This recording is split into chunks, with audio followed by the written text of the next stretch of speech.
The former head of the West German military intelligence has revealed secret details of a 1949 US-German treaty. In his book, The German Card, Gerd Helmut Komossa accuses America and its allies of deliberately suppressing the nation's sovereignty. Our teaser Katerina Grachova reports from Berlin. Looking around Berlin these days, you wonder if there is anywhere else with so much freedom of expression. 20 years after the wall fell and the most painful wounds have healed, there seems to be no more uncomfortable truths left for Germans. Yet some still manage to come up with hot potatoes. The biggest from the former head of the intelligence service in West Germany. In Gerd Helmut Komossa's book, The German Card, he claims Germany has until now been controlled by the United States and its allies and was even viewed as a possible target. At a NATO meeting, I realized that a possible plan was for the alliance to hit the largest dam in West Germany with a nuclear bomb. If strikes had taken place, a great number of civilians would have died. The retired general details a secret pact he alleges was signed in 1949 between Germany and the US and will be in force for another 90 years. Komossa says this secret agreement means that all political parties in Germany are supervised by a special Washington-based body, that the country's army takes part in all NATO missions at first demand, and that all German gold reserves are stored in New York. For some, though, the content of the book is nothing new.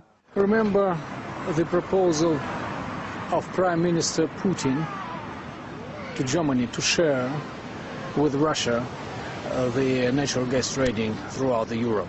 It was done a couple of years ago, and German leadership answered this exactly the same way as German leadership answered the Soviet note of 1952, silence. But what is the reason for Germany not to participate in such a lucrative business as a natural gas trading throughout Europe through German network? Of course, somebody had to advise them not to rush immediately. Surprisingly, it was a small publisher from Austria, not Germany, who first became interested in the script. My personal opinion, it was obviously clear that the Democratic Republic of Germany was not a sovereign country, that it was really under the rule of Soviet Union. And if it comes out that also the Federal Republic of Germany was not a really sovereign country, I think it can change also the discussion about the history a bit. Reviews by the first readers quickly turned into heated debates on German television.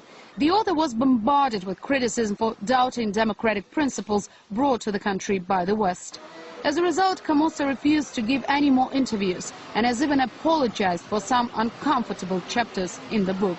It's not every day that a chief of intelligence discloses secrets about a political regime.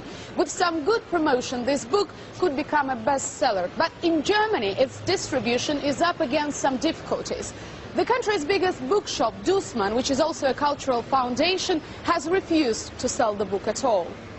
The contents of the book, though, will soon be available to millions more readers. The German Card has recently been translated into Russian. The publisher expects strong sales and believes the most heated debates are yet to come. Katerina Grachova, RT,